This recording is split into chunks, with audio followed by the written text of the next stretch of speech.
Let's get it started now. Let's get it started now. Ooh.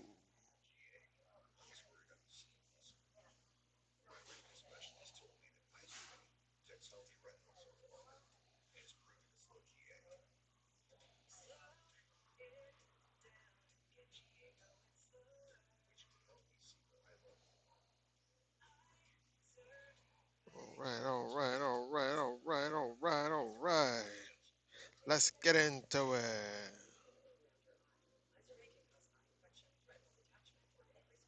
Let's get into it, chat. Let's get into it. Here we go. Let me select the stream. Which one we on? Here we go. All right, we in business, chat. So we're gonna go ahead and Trump threatens Iran. Trump threatens Iran, and then he backs off. That's the name of the title of the live today, guys. We're gonna get into this article here in just a moment. So I just want to make sure that this thing is showing up clear on the screen, and I think so.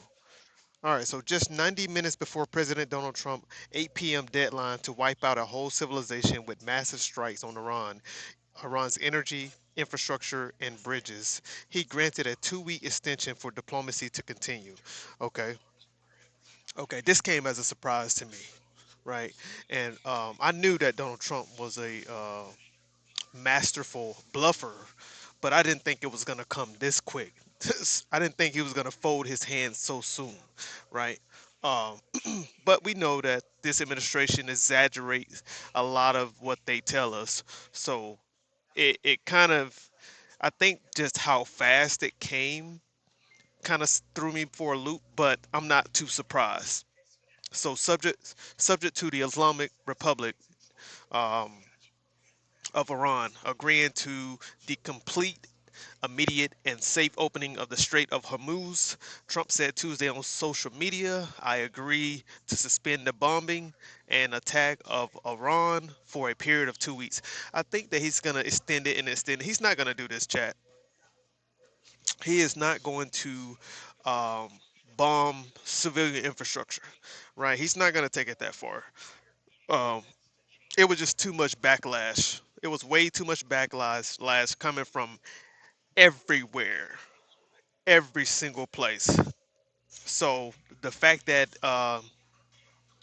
he said that and made let me see if I can find the post really quick. Let me see if I can actually find the post on Truth Social. Let's see here. Let's see if I can find the post. I don't have a Truth Social account, um, but we're gonna see if we can actually find that post from what he said. If not, it'll come around later on anyway. We'll see it. We'll see it. Anyways, chat, hit the like button on the way in, guys. We're about to get into the video right here, guys. It's been a while since I've been live. Shout out to everybody in the chat. Shout out to everybody um, that's watching and tuning in. And so, okay, so that's the official statement from Iran that he posted on Truth Social. Okay, so let's see if I can find the other one. The first one when he said that he will take out their entire civilization. Let's see if we can find that. 14 hours. Damn, this president is all on social media all day, every day. Every day, all day. All right. Let's see here. Hit the like button on the way in, y'all. We are getting into this video in just a minute. All right. Let's see if we can find this Truth Social post. Hit the like button on the way in. Virgo, subscribe to the channel up at the top. Thank you guys for tuning in. Alrighty, let's see here. I can't. Damn, did he really share this much shit? My goodness, chat. This is ridiculous.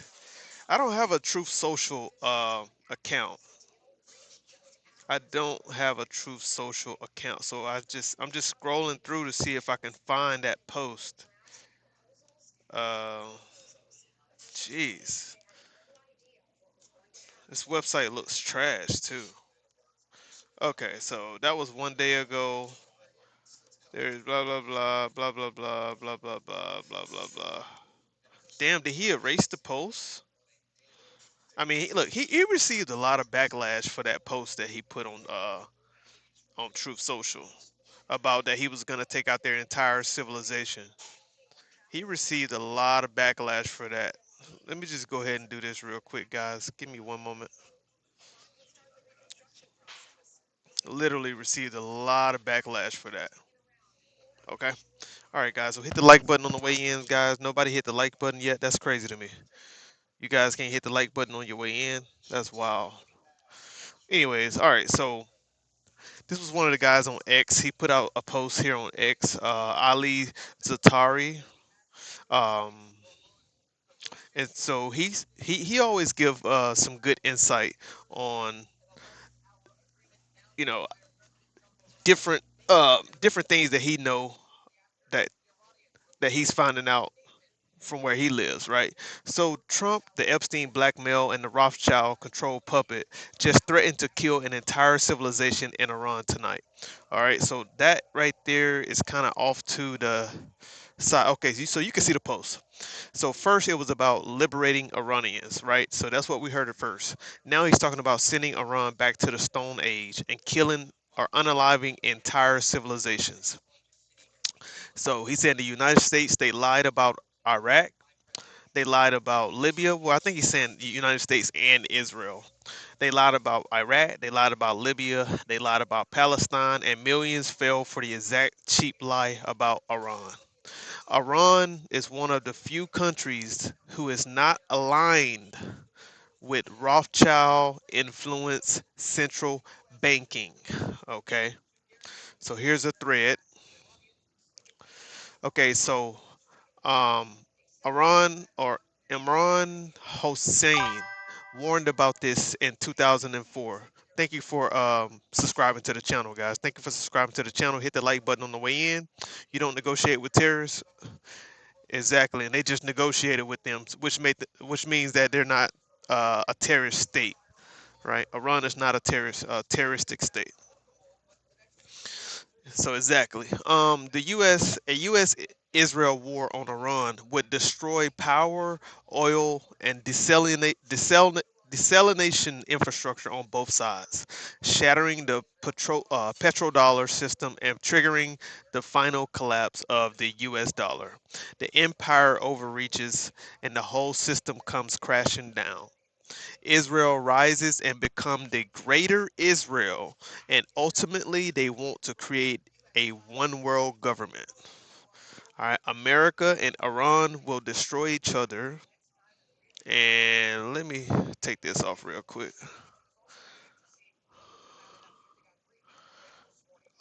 America and Iran will destroy each other. You will own nothing and be happy. Okay. So Iran is one of the last major countries not integrated into the IMF dependency, Western Rothschild central banking dominance. Iran is also in the way of the Greater Israel Project. Anybody know about the Greater Israel Project? I guess we'll find out today. Shout out to everybody in the chat. Shout out to everybody in the chat. You don't negotiate with blah blah blah blah blah. I agree. Wait, Iran still there? What happened to bombing Iran? I can't stay starting my day. All right, guys. When the Rothschilds speak, presidents obey. All right, so Rothschilds no longer hide. We're living in different times now. And don't forget the motto of the Mossad: by the way of deception, thou shalt do war. All right, so Nat Rothschild put on X that Donald J. Trump please send money to Moscow. Hashtag Iran. So he also put, remember, Iran did not unalive JFK. Iran didn't do 9/11. Iran didn't employ Epstein. Iran didn't attack the USS Liberty. Iran didn't steal nukes from America. Iran didn't tell Americans that Iraq had weapons of mass destructions. Iran didn't commit a genocide in Palestine. Israel did. Israel did all that. All right, so the real goal, the greater Israel, the real goal is to destabilize Iran, turn it into rubble, and make Israel the unchallenged superpower in the Middle East, while using America's military and money to do the dirty work. Trump also said if Iran doesn't reopen the Strait of Hormuz 100%, he strikes. Hormuz was opened before the U.S. and Israel Epstein Axis bombed school kids in Iran, and before they unalive Iran's leaders. Now Hormuz is open to everyone except those who are back in the U.S. Israel Epstein alliance. All right, so yeah, I agree with that. I mean, the the Strait of Hormuz was in full operation before we, the United States and Israel, right? Our daddies, Israel is our daddies. They own us. So before Israel forced us to go into this war, the Strait of Hormuz was wide open. Everybody across the region, everybody in China, Russia, these different countries, everybody was moving product. Everybody was getting what they need to get. The fertilizer, the oil, whatever it is they needed, they was getting those things until us, the demons, the diabolical ones, the United States and Israel, the diabolical ones, right? Because they will tell you they got so much propaganda out there that they will make the American people sit up there and believe and actually believe that these people posed a threat to us. They didn't. You can never in your life convince me that they did. I'm sorry, they didn't. All right, so Israel is aiming for full control. No, no, no, no. So let me go back up. Now Hormuz is open to everyone except the United States and Israel Epstein alliance. And so Israel is aiming for full control of the Strait of Hormuz in order to achieve the greater Israel. So that's the point. That's the point. Basically, Israel is trying to be what the United States is now. That's what Israel is trying to do. They're trying to be what the United States is right now. And so they need that whole region. I mean, I just don't understand the uh the naive nature of the other people, the other neighbors in the Persian Gulf. Like they're so naive to actually sit there and believe that the United States and Israel actually give a damn about them. And I'm talking about Dubai, Saudi Arabia. You know, they're gonna screw their people. They're gonna the rich in Dubai, the rich class in Saudi Arabia. They're gonna screw their people, right? They're gonna give up whatever they got to give up, however percentage they got to give to the United States in order to receive whatever it is that they need to keep living a great and luxury life. That's what they're gonna do, right? Y'all got to understand that Saudi Arabia and Dubai, UAE, those people got corrupt leaders who are in bed with the United States. They are in bed with the United States. Anyways, let me move on to the next point. All right, so Trump said Tuesday is power plant day and bridge day, all wrapped in one. U.S. plan, his own word, wipe out every major bridge by midnight, blow up every power plant out of business, burning, exploding, and never to be used again, all in 4 hours, plus oil wells and water desalination plants. The American Epstein blackmail politicians are also talking about sending Iran back to the Stone Ages. Iran. All right, but why power plants? Why would they hit the power plants? What's up? What's up, JC? What's going on, JC? Long time no see, buddy. Long time no see. How's it going? Hope you're doing well, brother. Good morning. Good morning. But why the power plants, chat? Why would they target the power plants? So Iran's grid is centralized. A few huge plants power the whole country. So knock them out will equal total blackout. No lights, no hospitals, no water pumps, no phones, no internet. Civilization collapses overnight. But the thing is, though, that's why I think, you know, see, I'm telling y'all too, Israel, the same thing can literally happen to Israel. But I don't think that, I think that Iran, whatever they have underneath the ground, underneath those bunkers. Good morning. What's up with it? Sin, what's going on, Sin? Whatever. Hello, how you doing? Whatever they have underneath those bunkers, I think they have a lot more technology than what we know. I think they have a lot more power plants, generators. I mean, you got to think about it. These are some of the best scientists, some of the best scientists in the world, man. These are some of the best engineers in the world, and we think you think these people don't have a backup plan for their power plants, even though they don't want to lose.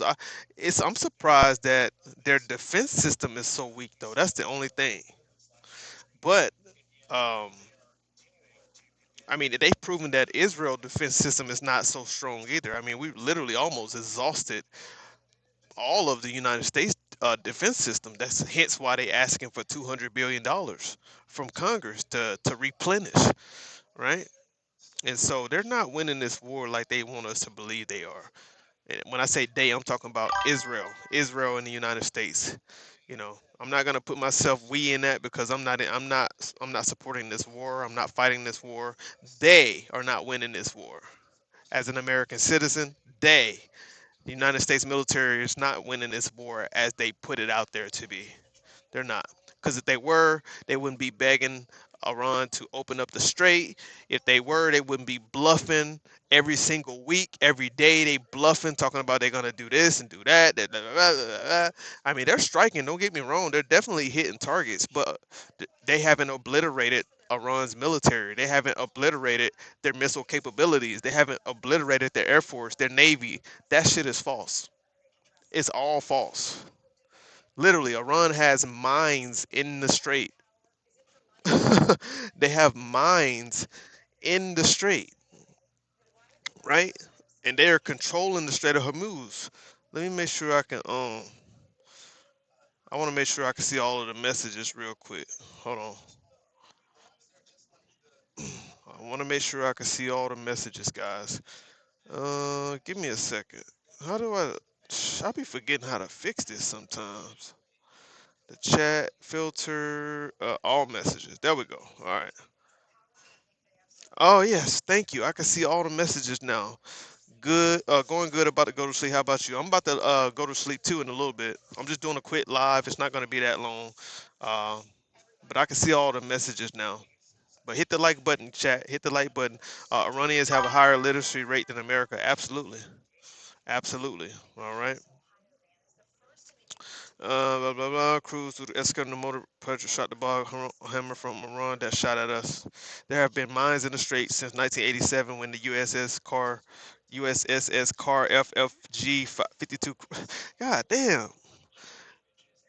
Cruised through the escorting the. Okay, I can't. Trump is losing support from his own Republican Party and MAGA on this Iran war. That's facts. That's facts.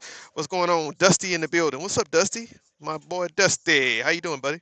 Shaheem said the American and Israeli regime been striking civilian targets over 600 schools, more than a dozen hospital. Facts.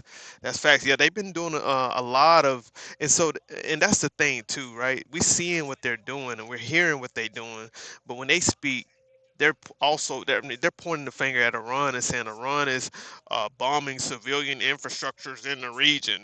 They're bombing this. They're bombing that. And you hear the side of Iran. Iran is saying the reason that we're hitting these places is because America, the United States, we're targeting their military bases. So what they're doing is, when Iran is targeting their military bases, they're moving their soldiers into the neighboring countries, right? They're moving their soldiers into hotels. They're moving their soldiers into these different office spaces. That's what they're doing. Israel and the United States is moving soldiers into these regions, into civilian areas, right? With hopes that Iran wouldn't strike. And I think that you know I think it's nobody's fault but the neighbors in the region. Like, why would you even allow the United States, knowing that there's an ongoing war, right? Why would you allow Israel and the United States to access your infrastructure, right? Why would you allow that? You know, it just don't make sense. And then when you see Bahrain, you see, oh shit, when you see Bahrain get on TV or get on some of these press conferences, these news conferences, and they talk about, they literally just echoing everything that the United States is saying. Bahrain, um, fucking UAE. You know what I'm saying? Like these guys are literally so naive. It's ridiculous. And they sit up there echoing everything the United States is saying because they're in bed with the United States. Literally. All right. I'm doing well. Things are starting to get better slightly. Just very slow process, man. That's good to hear, man. Slow process is better than no process. Understand that. Iran started bombing hotels when Americans ran into civilian embedding with blah blah. Right. Facts, Shaheem. We on the same page, bro. That's facts. That's facts. So, and water desalination plants. I don't know why I can't say that word that good.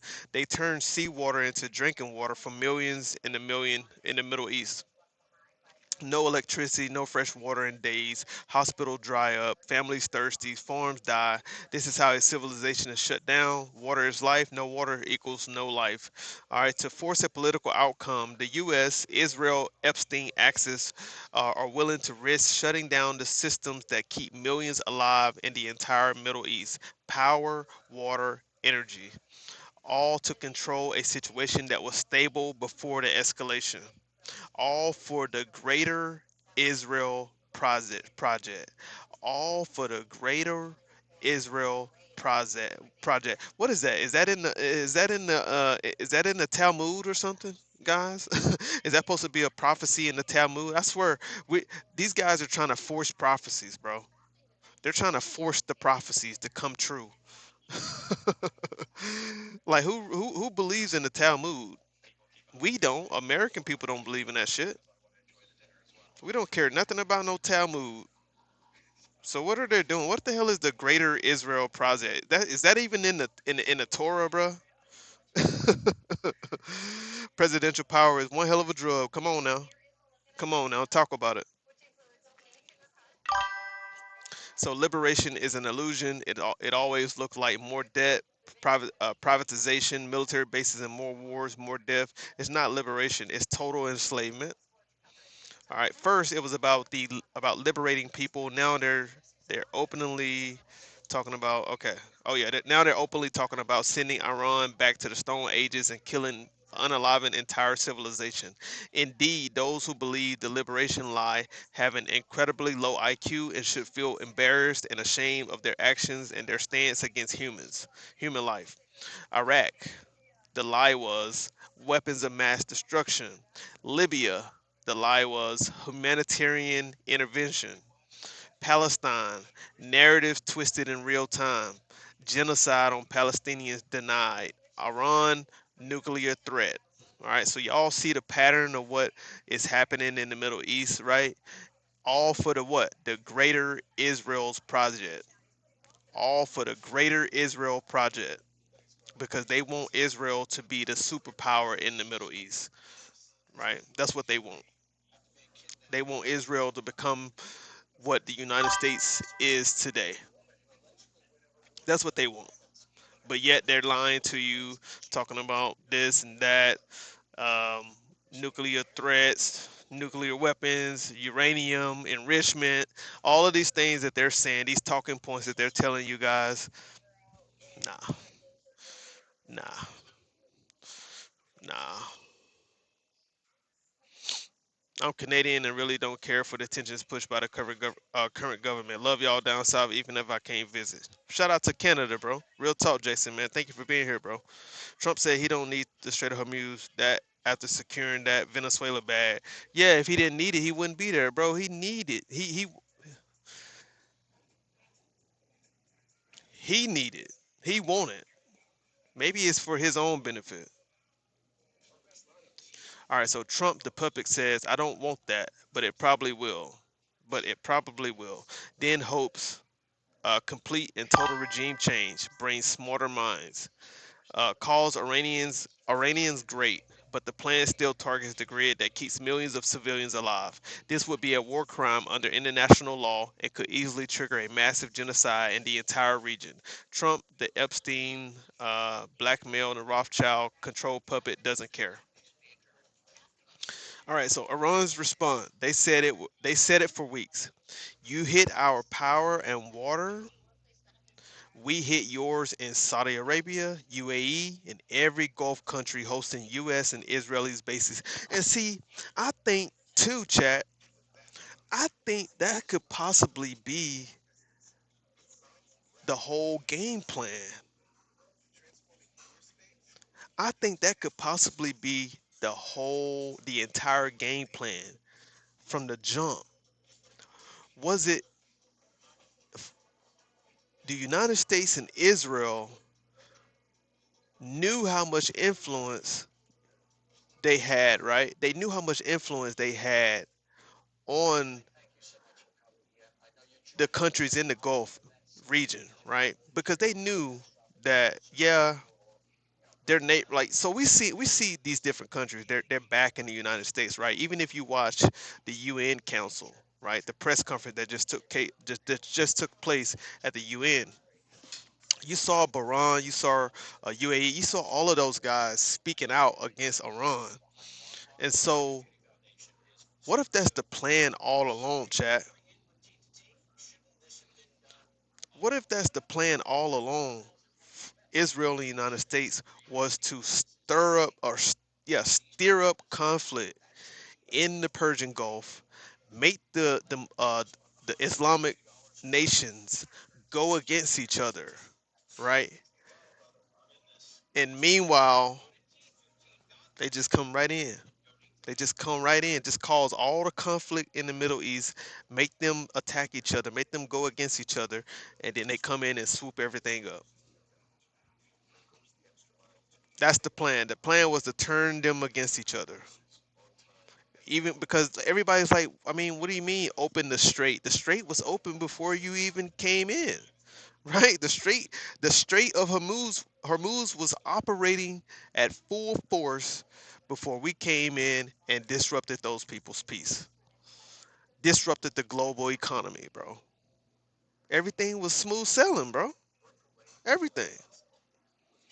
I don't know what he was doing. I appreciate that, Dusty. I appreciate that. All right, so all energy, water, and desalination infrastructure irreversibly destroyed, responding in kind. All right, so at that point, man, you just gotta. At that point, you going all out, man. At that point, I mean, you hit the power plants, man. You take out their grid, bro, and they still able to launch missiles, bro. They going out. I mean, they gonna make it rain. They're gonna make it rain on Israel. At that point, you coming for this, you coming for their civilization, you coming for their way of life. So now it's like, all right, you've already destroyed bridges, schools, hospitals, blah blah blah. You already destroying these things, but we still have power. We still have the capability to reconstruct, fix up things. But now you're talking about taking out the power grid. Oh, we're gonna make it rain. At that point, it's free game.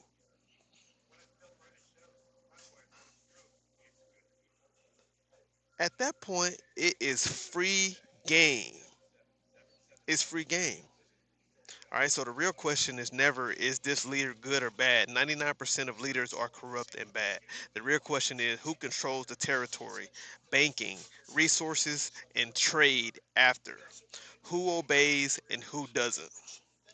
All right, so this isn't about Iran, it's about Zionist systems, and they don't tolerate resistance. They deceive Americans and Iranians. They deceive Americans and Iranians, both sides dying only for Israel to gain more and more power and control. All right,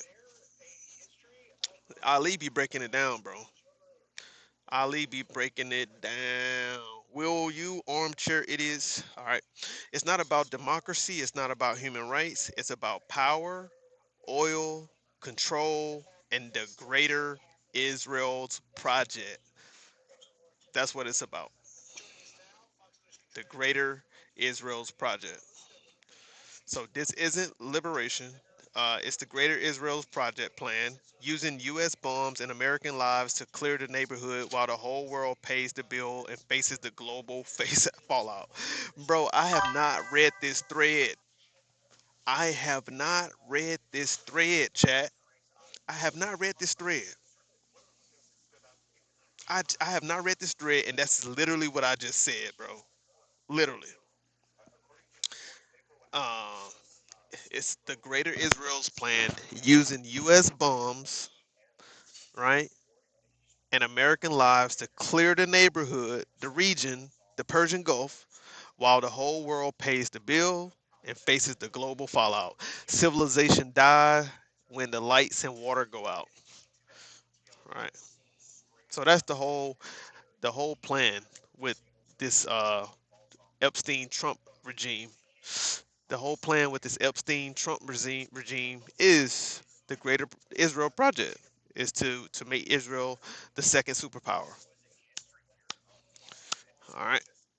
So Ali, man, that was a beautiful breakdown. It was a beautiful breakdown. Anyways, we're gonna move on to this next. I want to get into this article.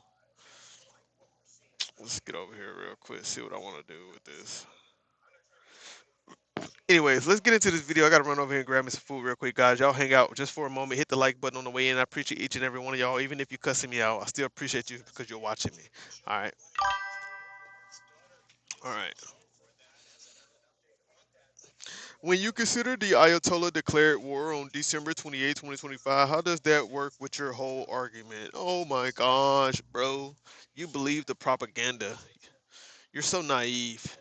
You believe these liars on the screen? I bet you think these guys are men of God. You think these guys are men of God, don't you? You do. You don't know that these two guys that are on the screen right here is the devil that the Bible speaks of. They lie to you every day, but you believe them. You believe them more than you believe in God. That's crazy. This is one of our better Easters, I think, in a lot of different ways. I can say Be right back, militarily, chat. it's been one of the best. So, good afternoon. We have quite a bit to discuss. We'll go into pretty good detail. And we have the people that are most involved. We'll give you exactitude. And we're here today to celebrate the success of one of the largest, most complex, most harrowing combat searches. I guess you would call it a search and rescue mission ever attempted by the military. Generally, when planes are knocked down in war, especially when you're fighting a strong group, an evil group, you can't really do this because you send in 200 men to pick up one, and it's something that's usually not attempted as much as you want to attempt. And bad things happen to that one or two. And in this case, we did two, and it might not have been attempted before, but we did. And we had great talent, but we got a little luck too, I would say. And we were helped by a lot of people, a lot of great people. And it was an honor to be involved with it. It's very historic. This is a rescue that's very historic. It'll go down in the books. Late Thursday night, an American F-15 fighter jet went down deep inside enemy territory in Iran while participating in Operation Epic Fury, where we're doing unbelievably well, well at a level that nobody's ever seen before. The entire country can be taken out in one night, and that night might be tomorrow night. Both members of the crew ejected from the aircraft and landed alive on Iranian soil. I immediately was asked to make a decision. I ordered the U.S. Armed Forces to do whatever was necessary to bring our brave warriors back home. A risky decision, because we could have ended up with 100 dead as opposed to one or two. It's a hard decision to make. But in the United States military, we leave no American behind. We don't do it. Within hours, our armed forces deployed 21 military aircraft into hostile airspace, many flying at very low altitude, being shot by bullets. You bring rifles into play when you're going that low, but there are also certain advantages. And in broad daylight over Iran for 7 hours, at times facing very, very heavy enemy fire. We have a helicopter that's got a lot of bullets in it. It's amazing. We just realized how good those weapons are. Those our machines are. Nobody has the equipment that we have, and nobody has the military that we have. Not even close. We're the most powerful military anywhere in the world by far. The flight crews and warfighters aboard those aircraft took extraordinary risks to rescue their fellow service members. All right, Chad, I'm back, Chad. If you come back as only insulting me, your logic doesn't hold up. Don't talk that talk. Insults, insults, bro. I was telling the truth. That's not insults. I was telling the truth. You know how many lies we fact check on this channel, bro? Donald Trump lying straight through his teeth, bro, and then we go do fact checks about the real facts, bro. We literally go fact check him, and it turns out that he just lies, bro. What's up, Andrew? What's going on, man? Andrew back in the building. What's going on, Andrew? I just said that you were naive, bro. That's all. Like literally you believe every single thing this man tells you, bro. That's all I said. You believe every single thing he say. And all you literally have to do is go fact check. Who remembers when I did that live? I forgot what it was called, but you can go back and watch it. I have to find it. But we basically, I don't know if my moderators or anybody that's here, you guys remember that live I did where I was fact checking everything. We was watching a press conference from Donald Trump, and um, he was talking about inflation. He was talking about um, the economy. All he was just talking about prices, everything, right? He was talking about the Biden administration. He was talking about the stock market. He was talking about a plethora of things. And so we was basically just stopping and pausing every talking point he was making. And we was going and fact checking everything that he was saying. Guys, he was lying about 98% of the time. He was lying like 98. Everything that comes out of when people say this guy is a pathological liar, he is. He is because people listen to him and he's the president. And you know, even if you support the Republican Party, right? Some guys like wholeheartedly report or support the Republican Party, right? And they don't care about the facts. Some people are like that, and you got people like that on the Democrat side too, who just support these candidates and support these guys, these politicians, and they don't. They can lie straight through their teeth. They don't want to fact check nothing they say. They don't want to do their own research. They don't want to do nothing, right? They just follow blindly. And so when they lie, and they know they have a lot of people that lie to them, lie straight through their teeth, and they're so naive, they just follow the lie, and they support these people no matter what. It's the same thing people do with the president, right? He has a base that listens to everything that he say, and you know. They'll say things like, "Yeah, we don't really. You can't really listen to how he said. You know, you gotta listen to the message. You know, he say certain things. You know, I don't agree with, but you know, we need that in a president, right? That's what some of these guys. You hear some of these talking points now, like, oh, you know, we need a president that's tough, or we need a president that can speak his mind. Blah blah blah blah blah. It's no longer about. Uh, it's no longer about the being presidential, being professional, being upright, being somebody that American kids can look up to. It ain't about that no more. It's about being, you know, being real, keeping it real, right? Whatever. Anyways, he lied 98% of the time, chat. I might give him 95. I might give him 95 because sometimes he'll tell the truth, but he won't tell the whole truth, right? Like when he say the Dow, you know, the Dow was at 50,000. The Dow happened because in my first year in office, he won't tell you that the stock market was on the rise in 2022. Since 2022, the stock market has been on the rise, right? Hey, good morning. And so he won't tell you that the stock market was already trending upward when Joe Biden was in office towards the end of his tenure, right? He won't tell you that Joe Biden ended his tenure as president and he had brought the inflation down, right? He won't tell you none of those things. He'll tell you everything that looks good and make it seem like in his first year he was responsible for those things, but he know people would just run with it. Anyways, shout out to my new subscriber on the channel. Thank you so much. All right, so did I finish reading this?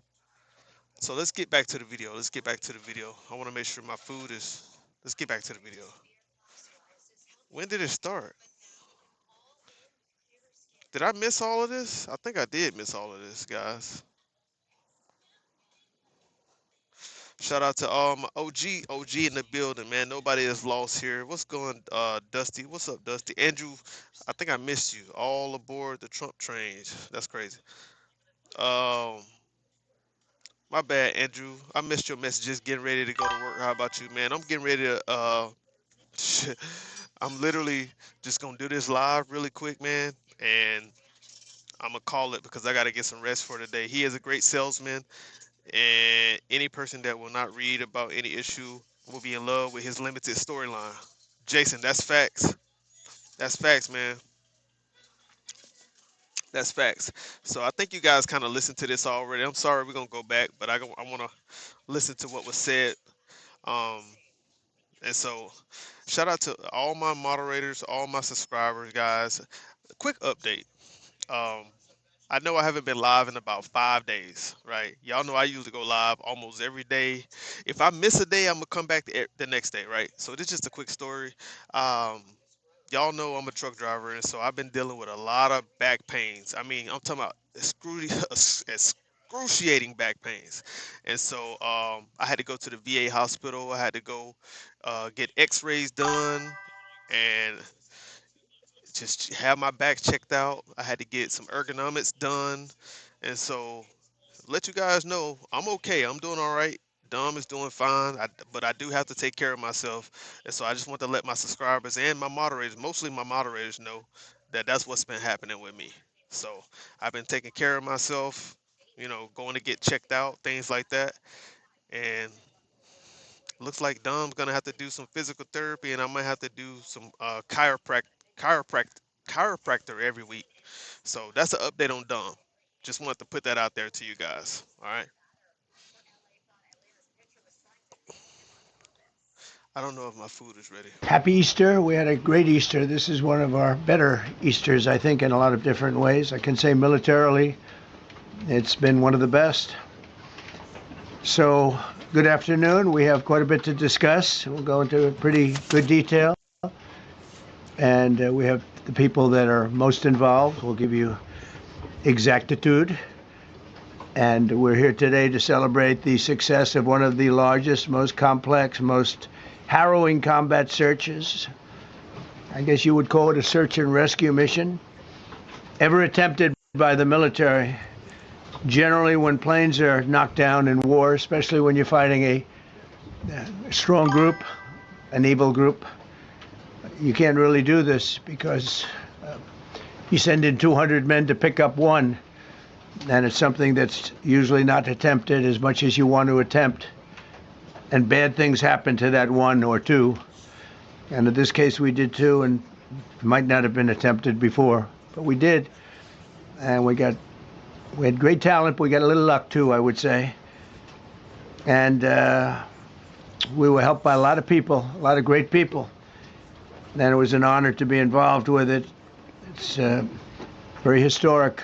This is a rescue that's very historic. It'll go down in the books. Late Thursday night, an American F-15 fighter jet went down deep inside enemy territory in Iran while participating in Operation Epic Fury, where we're doing unbelievably well, well at a level that nobody's ever seen before.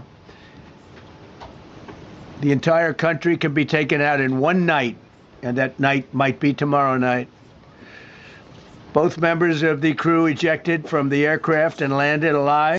And we know that this press conference is like a day old because they just came to a 2 week agreement. And we read that earlier that, um, Trump agrees to suspend attacks for 2 weeks if Iran opened the Strait of Hormuz.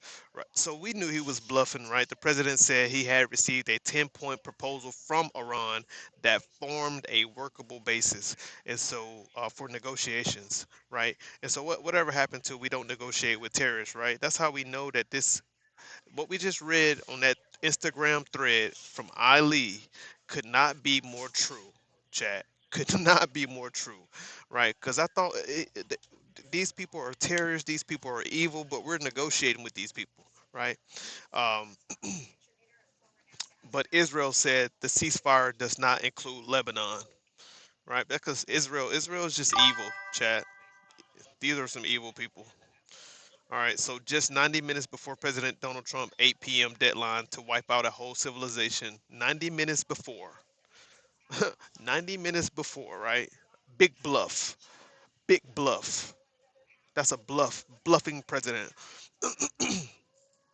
He granted a 2 week extension for diplomacy to continue. All right. And so what happened with Pete Hegseth? What happened with Marco Rubio saying that they must follow this 15-point plan? Iran must follow the United States 15-point plan, right? No, Iran said they're gonna introduce their own 10-point plan, and this is what we want. We want this. We want you to get the hell out of the region, right? We want you to give us reparations. We want you to refund us the money for all of the infrastructure that you've destroyed in this war of choice. That 10-point plan had everything to do with Iran, right? And little, very little to do with Israel and the United States. Very little. All right, so get back to it. Get back to the video real quick. I got to run and grab my food, guys. I'll be right back. Thank you, Joseph. Thank you. On Iranian soil, I immediately was asked to make a decision. I ordered the U.S. Armed Forces to do whatever was necessary to bring our brave warriors back home. A risky decision because we could have ended up with 100 dead as opposed to one or two. It's a hard decision to make. But in the United States military, we leave no American behind. We don't do it. Within hours, our armed forces deployed 21 military aircraft into hostile airspace, many flying at very low altitude, being shot by bullets. You bring rifles into play when you're going that low, but there are also certain advantages. And in broad daylight over Iran for 7 hours, at times facing very, very heavy enemy fire. We have a helicopter that's got a lot of bullets in it. It's amazing. We just realized how good those weapons are. Those our machines are. Nobody has the equipment that we have, and nobody has the military that we have. Not even close. We're the most powerful military anywhere in the world by far. The flight crews and warfighters aboard those aircraft took extraordinary risks to rescue their fellow service members. This first wave of search and rescue forces successfully located the pilot of the F-15, and he was extracted from enemy territory by an HH-60 Jolly Green II helicopter. Fabulous machine as our warriors faced gunfire at very close range. It's amazing that when you look at the machinery, what happened, that nobody was even injured. Meanwhile, the second crew member, a weapons system officer, highly respected colonel, had landed a significant distance away from the pilot. When you're going at those speeds, even if you go out 2 or 3 seconds later, it's miles and miles away because you're going fast. He was injured quite badly and stranded in an area teeming with terrorists from the Islamic Revolutionary Guard Corps rough group, as well as besieged militia and local authorities. Many, on top of everything else, they told the communities actually within side of Iran, the people of Iran, they were given a tremendous incentive to find this pilot. Despite the peril, the officer followed his training and climbed into the treacherous mountain terrain and started climbing toward a higher altitude, something they were trained to do in order to evade capture. They want to always go as far away from the site of the shoot down. You want to go as far away because they all head right to that site. You want to be as far away as you can. And he was injured, and he was an amazing, amazing thing. He scaled cliff faces, bleeding rather profusely, treated his own wounds, and contacted American forces to transmit his location. They have a very sophisticated beeper-type apparatus that is on them at all times. And when they go out on these missions, they make sure they have lots of battery space and they're in good shape. and this one worked really well, amazingly, saved his life.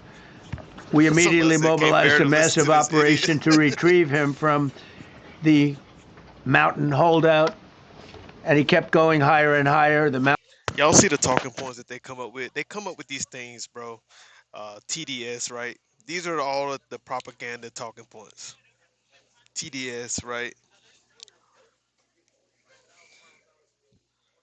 We're starting to hear, we're starting to see that a lot in different chats, different platforms, right? You hear the president, you even hear Fox News has said, oh, these people got or Trump derangement syndrome, right? They come up with so many different talking points and catchphrases to distract you from the truth. They love to do that, and that's how you know they the devil. The devil means to deceive, chat. That's what the devil means. The devil means to deceive, and the Republican Party is a very deceptive party, especially this administration. This administration right here is the most evil administration in in U.S. history. The most evil, diabolical, look in your face and lie straight through their teeth administration ever. kept getting rougher and rougher, and really very, very hard to find. The second rescue mission involved 155 aircraft. I mean, the controlled opposition is just so crazy, bro. Like even like we talked about JD Vance, you talk about Marco Rubio, Ted Cruz, all of these people who used to literally call this man evil. They used to call this man con artist. They used to call this man every name in the book, and then they started working for him. Controlled opposition, right? They got bit by the devil. Everybody say no, that came to not everybody, but some of the people. Some people say no, they came to their senses. No, no, no, no, no, no, no. They got the opportunity of a lifetime to work in these different positions and get more money. That's what happened, and they jumped on board. Money talks, bullshit walks. Including 4 bombers, 64 fighters, 48 refueling tankers, 13 rescue aircraft, and more. We were bringing them all over, and a lot of it was subterfuge. We wanted to have them think he was in a different location because they had a vast military force out there. Thousands of people were looking. So we wanted Wait, but I thought we obliterated their military, though. I thought we obliterated everything. That's another lie, too. Telling us that we obliterated their navy, we obliterated their army, we obliterated their air force. They have no military, they have no missiles, they have no missile capabilities, but yet they still striking the hell out of out of Israel every single day. They striking the hell out of the neighbors in the region for helping out the United States and Israel. But these are the lies that they tell us every day, guys. These are the lies that they tell us every single day. This administration is evil. them to look in different areas. So we were Somebody said Trump waved the white flag. Facts. scattered it all over like we were right on top of them. We had 7 different locations where they thought, and they were very confused. They said, well, wait a minute, they've got groups here, they've got groups there. It's an amazing thing. I was listening to these great people, these great generals. General Raisin Kane was amazing, and Pete Hegseth was amazing. But I listened to the whole thing, it was pretty amazing. So they had all these different sites where everybody thought he was located. We think we have him over there because they have 9 planes circling a little area that's 25 miles down the coast. So, in a breathtaking show of skill and precision, lethality and force, America's military descended on the area, the real area, engaged the enemy, rescued the stranded officer, destroyed all threats, and exited Iranian territory while taking no casualties of any kind. The heroic F-15 weapon system officer had evaded capture on the ground in Iran for almost 48 hours. That's a long time when you're in tough shape and when you're bleeding. That is a long time, though.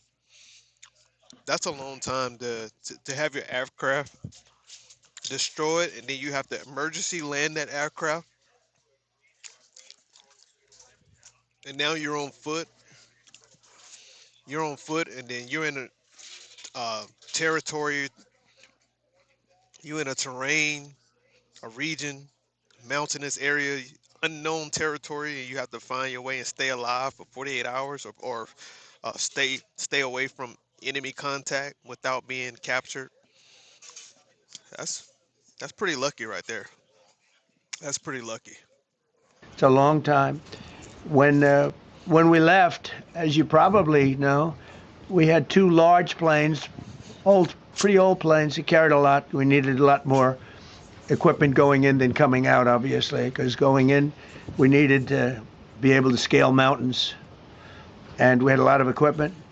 But the sand was sandy, wet sand, so we thought there may be a problem taking Yeah, I do gotta eat. I do gotta eat, and we about to end this live because this class is starting to come in. They finna come in here and fill it up, so it's finna get loud in here, chat. It's finna get loud in here. off because of the weight of the plane, and then we also had all the men jumping back onto the planes.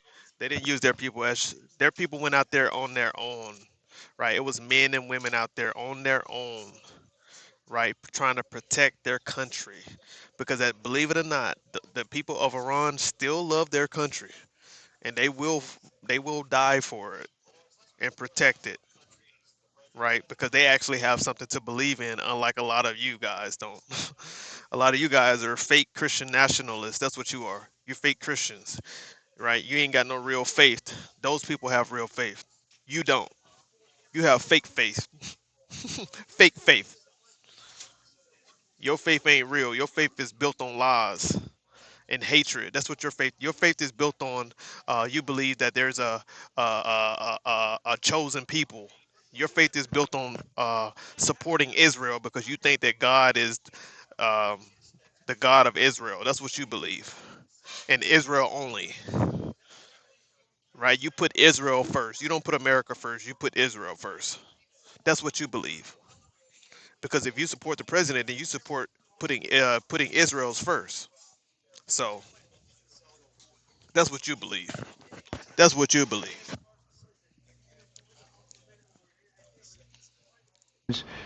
And they got pretty well bogged down. And we had a contingency plan, which was unbelievable, where lighter, faster aircraft came in, and they took them out. We blew up the old planes.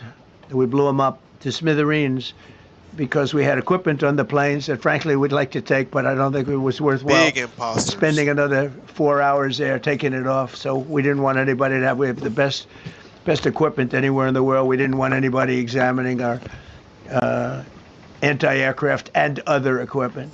That's what's wrong. That's what's wrong with America right there. You liberals, you conservative, you liberals, you libtards, you Republicans, you this, you this, you that. It's like blood and Crips. It's literally like a gang. Two cults. That's what's wrong with America, and they keep us divided. And really, we all should be banding together to change our own fucking regime. We need to do a American regime change. We need to make America about we the people again, but we can't do that shit because don't nobody, everybody too scared and everybody too comfortable in their job and their everyday life, and going to the grocery store, um, going to the ball to the ball game, going to this, going to that, all these different events and stuff like that, entertainment. Everybody too caught up to actually come together. We're divided by stupid. It's just crazy, man. It's just crazy, chat. Anyways, Lucky Lefty, what's up?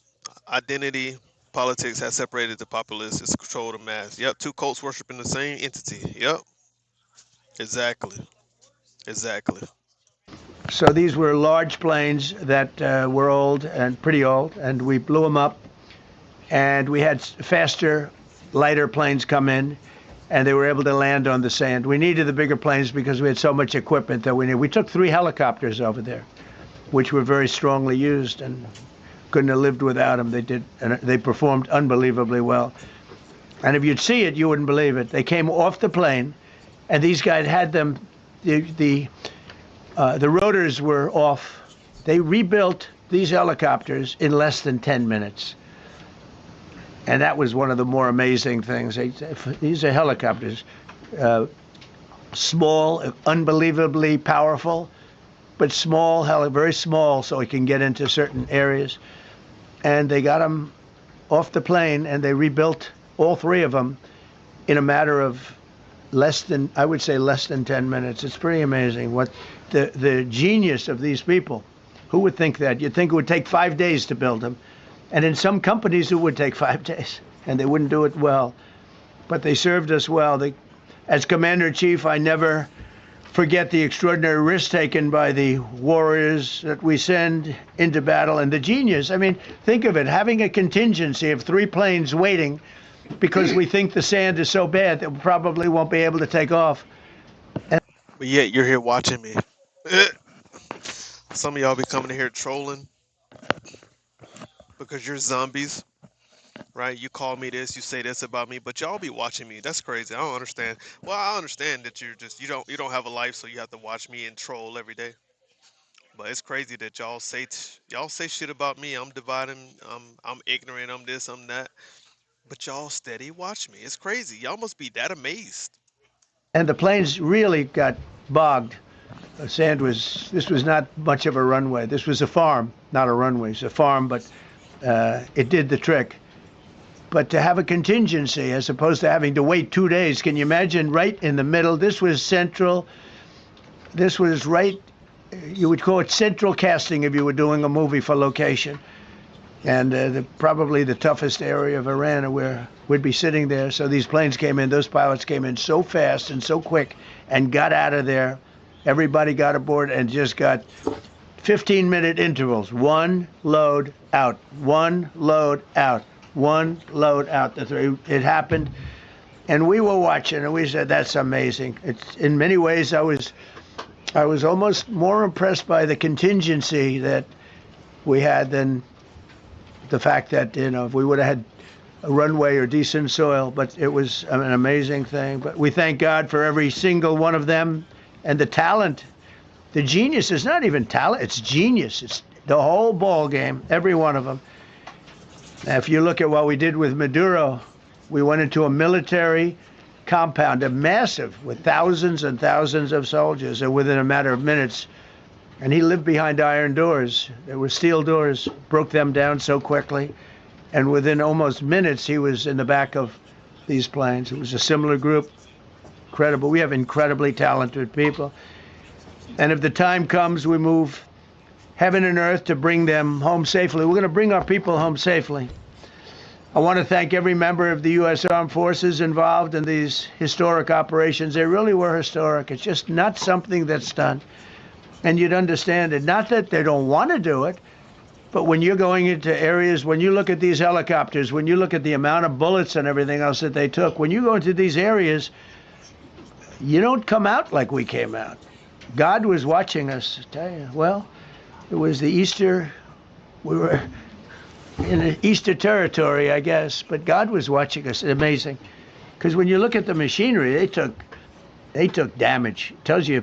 First thing I said is, these are unbelievable machines, how they flew back and not even much of a problem. But these 2 extraordinary rescues, because it was 2, and as you probably know, we didn't talk about the first one for an hour, and then somebody leaked something, which we'll hopefully find that leaker. We're looking very hard to find that leaker, and talked about there's somebody missing. They basically said that we have one and there's somebody missing. Well, they didn't know there was somebody missing until this leaker gave the information. So whoever it was, we think we'll be able to find it out because we're going to go to the media company that released it and we're going to say, national security, give it up or go to jail. And we know who, and you know who we're talking about, because some things you can't do. Because when they did that, all of a sudden, the entire country of Iran knew that there was a pilot that was somewhere on their land that was fighting for his life. And it also made it much more difficult for the pilots and for the people going in to search for him. All of a sudden, Thank you for subscribing to the channel. Thank you. they know that there's somebody out there. They see all these planes coming in. It became a much more difficult operation because a leaker leaked that we have one, we've rescued one, but there's another one out there that we're trying to get. So actually, the country, Iran, put out a major notice, you all saw it, offering a very big award for anybody that captures the pilot. So in addition to a hostile, very talented, very good, very evil military, we had millions of people trying to get an award. So when you add that to it, but we have to find that leaker because that's a sick person. Probably didn't realize the extent of how bad it was. I can't imagine that the person did, but we're going to find out. It's national security, and the person that did the story will go to jail if he doesn't say, and that doesn't last long. And I think everybody would understand it. They put this mission at great risk. They put that man at great risk, and they put the hundreds of people that went in looking for him, because everyone now knows that we're going in. Over the past 37 days, America's armed forces have carried out more than 10,000 combat flights over Iran, unheard of, striking more than 13. Who do y'all think it was? A leaked somebody who goes against the cult. Who do y'all think it was though? Y'all think it was like our military is a cult? Taco Chummo, reward money grows on trees. Left literally try to get pilot in the spite of Trump. Of course, y'all would blame it on the left. Wow, you people still think Trump cares about you. It must be nice to be so delusional, says ethics over faith. What did he do that was so great? All right, all right.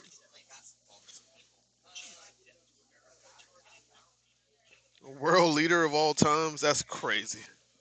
That's crazy.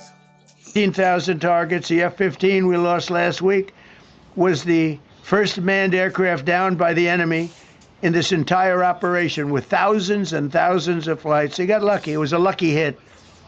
You know, eventually you get lucky, but we got lucky too because we got both of If we are winning this war, put a one in the chat. If we are losing this war, put a two in the chat. them back. But it's a record that is unparalleled in the history of military air operations. Nobody's ever seen anything like it. It's such an honor to be involved with it. We were up late at night, and then we were waiting for those contingent planes to come in, and we say, "Come on, let's go, get in," because they're waiting out on this farm without a runway, with wet, crummy soil, sand, mostly sand, wet sand, and it eats planes alive. And we're waiting, and we're saying, "I hope that one can land and take off." And they came in like magic, boom, boom, boom, one after another. It was like genius. I'm so impressed by that. Because we were a little concerned. We said, boy, if they don't get in and get up fast, we're sitting in them. And that's called Iran Prime, right, General? That's where the whole bet is. And here we are sitting there waiting for a plane. But they came in so fast and so hard, and these guys knew exactly what to do. Let's go. Come on. Get in. Let's go. Pwah. What, somebody said, what number for nobody is winning? Zero. Zero. That's what I would put. Zero. Zero. Nobody is winning this war. This war is crazy. It's divided on both. On the Democrats obviously don't support this war at all, and then you have the aisle or the Democrats don't support this war at all, and then you have a lot of Republicans who are coming out and saying that this war was not justified. This war is a war crime. This war was a war of choice. Iran did not pose an imminent threat to the United States or Israel, right? So this war is literally um, unnecessary, in my opinion. Like we said earlier, before a lot of people came in here, the Strait of Hormuz was already open and functioning and operating before we went in and closed it. and force them and force their hand and force them to close the strait and only open it up to their allies and people who do not support the United States and Israel.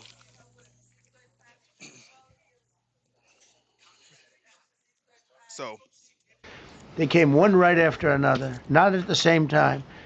They don't want to come at the same time. They had to come right after each other. They didn't have any room. There was barely any room to land. Tiny little patch of very wet earth and sand. So I just if you if you eat jalapenos every morning, put a one in the chat. If you eat jalapenos every morning, put a one in the chat. I'm so proud of the people that I have standing up here with me and many others that worked. I mean, so many. Steve Witkoff's over here. He's doing fantastically. Jared Kushner.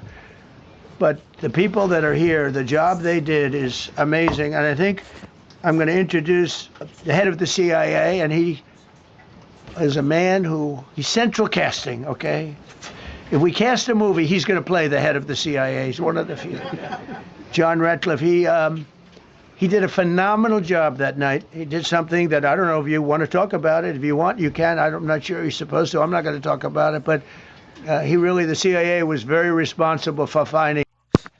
You really think those five allies in the region in the Persian Gulf are really allies, or you think that the leadership are just in bed with the United States because they want certain benefits? Those are not allies, bro. The United States is using those guys to get what they want. What they want is we already talked about it, chat.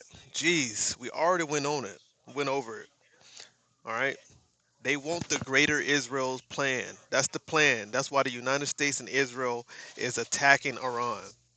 And they want the greater Israel's plan, using U.S. bombs and American lives to clear the neighborhood while the whole world pays the bill and faces the global fallout.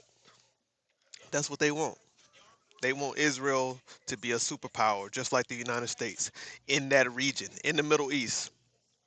That's why we're there. That's why we're funding Israel. That's why we're giving Israel money, so much money every year, right? Building up their military every year, right? Helping them destroy Palestinians, helping them genocide different groups of people, right? That's exactly what's going on, Chad. We want Israel to be the United States in the Middle East. That's what we want. That's what we want.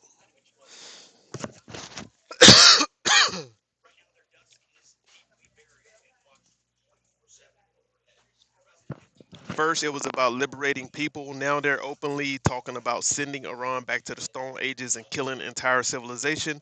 Indeed, those who believe the liberation lie have incredibly low IQ and should feel embarrassed and ashamed of their actions and their stance against humanity or human life. Iraq, weapons of mass destruction was a lie. Libya, humanitarian intervention was a lie. Palestine narrative twisted in real time, genocide on Palestinians denied. Iran nuclear threat was also a lie. Same playbook, chat. It's been the same playbook for years, right? Say that they have weapons of mass destruction, say that they have nuclear capabilities, say that they're threatening the United States, they're threatening Israel. Say these things, create a propaganda, justify yourself to, or give yourself justification to go in there and genocide these people for no reason at all, no reason, just to be evil, right? The United States has been genociding people for hundreds of years, bro, hundreds of years, right? Look at slavery, look at the Native Americans. I mean, we these people are used to this shit. That's why when they go on TV, they go on live TV and they lie in a press conference with a straight face. They're evil like their granddaddies. You know, it's in their blood, chat. It's in their blood, chat. They can't help it. You know what I'm saying? They're just some evil um, human beings, humanoids, right? Uh, Particular humanoids, because not all humanoids are like these people. The people that like Hexelf and Trump and his ancestors, right? This is the evil Epstein class, right? They don't mind killing unaliving people. They don't mind genocide, and that's why they didn't have anything. Um, they didn't say that like the United States. We didn't say that we were sorry on February the 28th, the first day of the war, for bombing 165 school girls. We don't even hear about that no more. It's literally like we could just do it, and then at first we tried to point the finger and says, "Oh, the tomahawk belonged to Iran. The tomahawk belonged to Iran." And then when they found out that Iran don't have any tomahawks, oh, well, there's plenty of countries that have tomahawks. There's plenty of countries that have tomahawks. So, you know. And then when it was proven that it was the United States that did it, did we offer a apology or anything? No, no. We just got live TV with a straight face and got back to business as normal. Got back to business as normal. That's crazy when you can just unalive kids like that, bro, and it's cool. That's crazy to me. That's that ain't I'm not built like that. I ain't gonna lie to y'all, chat. I'm not built like that, bro. I can't just unalive somebody and just look like just live every day normal like it's cool. I can't do that. Not me. But they literally can unalive 165 girls, bro, and point the finger, bro. Look at the screen, bro. Just look at the screen. Like, do they look like they care? Do they look like they care about what happened? That's crazy to me. 45,000 is a lie. That's not true. That's propaganda. 45,000 is a lie. Y'all were just saying it was 30,000. Which one is it? Y'all was just saying it was 25,000, 30,000, 45. Yeah, y'all be mixing your numbers up. Y'all don't even know the real numbers. Y'all just be lying, right? Y'all just be making up shit. Y'all be going with propaganda, bro. Y'all, I'm telling y'all, the right need propaganda. They need propaganda because they don't have facts. They don't have truth, right? They can't stand on truth because they're diabolical people. I'm telling y'all, diabolical right-wing conservatives, right? They don't stand on truth. They stand on propaganda, right? That's how they operate, right? Because it's in their blood, just like their ancestors. The ancestors was they came on propaganda just like they're doing today, right? The United States was built on propaganda. It was built on propaganda, and we seeing it play out every single day. These are the founding fathers' children right here. These are the founding fathers' children right here. The devil that the Bible speaks of. Just look at his face. How can you trust a face like that? Look at that orange face, y'all. Look at that orange face right there. How can you trust a face like that? That's crazy. That's wild.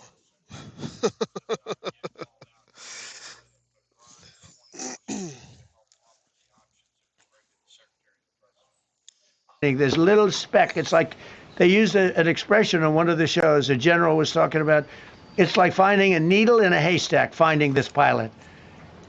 And the CIA was unbelievable. And you may, if you can, you'll talk. It might be classified, in which case I'd have to put him in jail if he talks about it. And I don't want to put him in jail. He doesn't deserve that. So, John, do you want to say? What Marco Rubio says, he said Donald Trump can't be trusted in 2016. What did Marco Rubio say? Donald Trump can't be trusted. He's the biggest con artist of our time. He's one of the biggest con artists of our time. And now he worked for him. Y'all so fake, bro. Y'all fake as hell. The whole conservative party is just fake. It's a fake party. They lie to each other, right? They act like they stand on Christian values, and 85% of the men are on Grinder. They act like I'm telling y'all. They act. They. These people are fake, chat. They really don't have anything worthwhile to talk about. So what they do, they bring up a small percentage of men and women's sports, right? No man should be in women's sports. I get that at all. Not even nobody. No man should be in women's sports, right? But that's something that they'll talk about because they don't have anything to talk about, right? They ain't got no plan on the economy, no plan on helping everyday American people. They ain't got no plan for nothing, right? All they could do is talk about propaganda. That's it. That's how they sustain themselves. Say a few words. Thank you. Thank you, Mr. President. It's a privilege to be here with you today. That's why every time you hear Donald Trump open his mouth when he do talk about the economy, what he say? Well, the Biden administration this, the Biden administration that, the Biden administration did this, the Biden administration did that, right? They never take accountability for anything, right? But everything that goes wrong, they justify it. To share what we can about this exceptional mission and to recognize the ingenuity and bravery of those who executed it, as well as the leadership and resolve of the president who ordered it. One thing that has been clear to me in this role is that the flawless military operations that the Department of War is known for are hostage to flawless intelligence. We saw that in the skies over Iran in Operation Midnight Hammer last summer. We witnessed it in Venezuela during Operation Absolute Resolve. We've seen it against the cartels in the Western Hemisphere, and we're seeing it every day in Operation Epic Fury, including this mission to rescue an aviator buried deep behind enemy lines. Because it is the unique tradition of the U.S. Armed Forces that we leave no man or woman behind, this was a no-fail mission. That was the spirit in which the president put us to work, and we were determined not to let him down or our airmen down. As an agency, the CIA possesses unique capabilities that only the president can deploy. Some of these capabilities fall under covert action authorities. And because covert means exactly Operation Epic that, failed. I'm not going to be able to tell you everything that you want to know.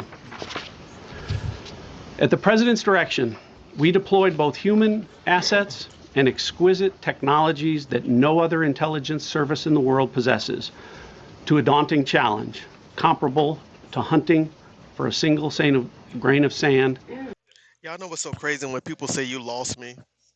If I'm ever scrolling on YouTube or something like that and somebody lose me, I don't have to announce and tell them that they lost me. I just leave. That's the difference between me and a lot of you clowns and you zombies out there.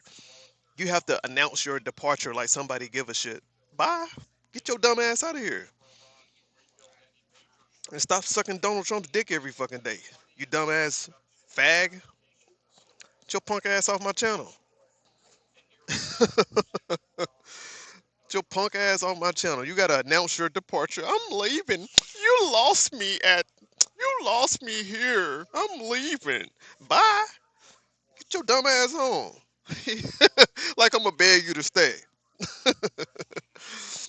Fucking fucking orangutan. In the middle of a desert.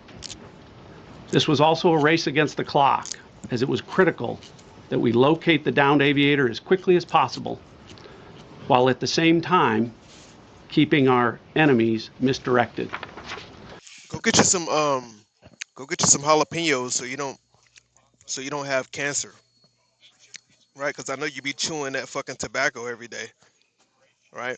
What's up, gaming with Escar? What's up, man? I've been good, man. Just on here, standing up against these keyboard warriors, right?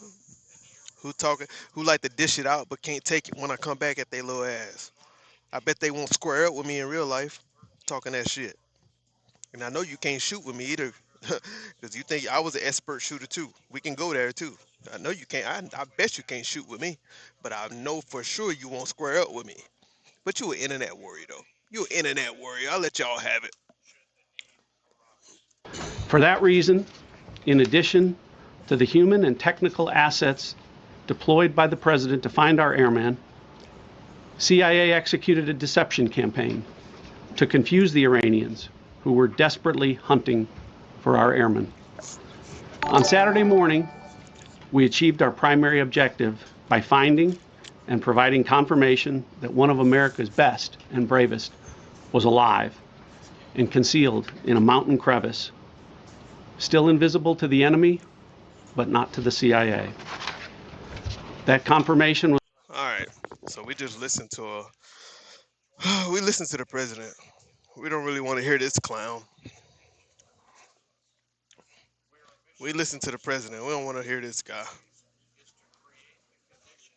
All right. So let's move on, man. Let's move on. Let's move on.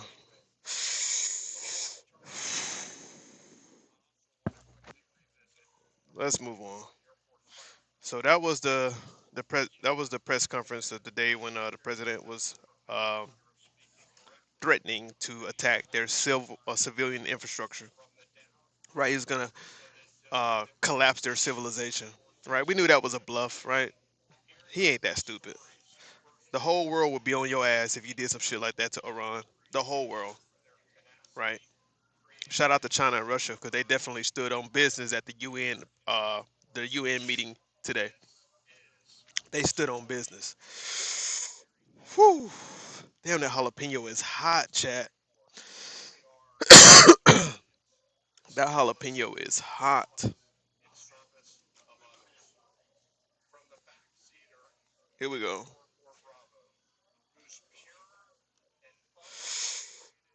So today's the day. I've got my Ooh. Ooh.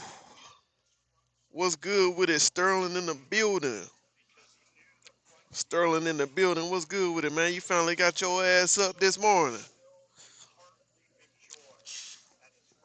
It worked. Bro, what are you talking about? They accepted Iran 10-point plan. Iran didn't accept their 15-point plan. They accepted Iran. Iran gave their 10-point plan. Iran won that negotiation. Right? I thought the United States don't negotiate with terrorists. This is supposed to be one of the one of the worst terroristic regimes in the world, right? But the United States just negotiated with terrorists. I thought that's not what we do.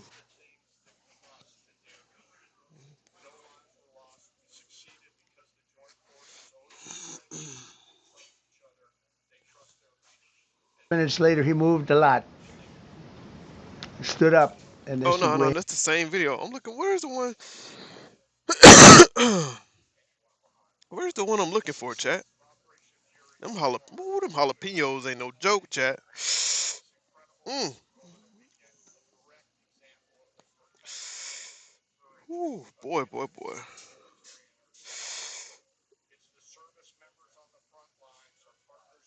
Ooh.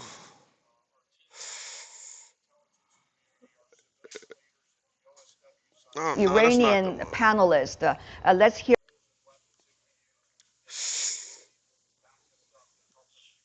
Sterling, what's good with you, man? What's good with you, bro?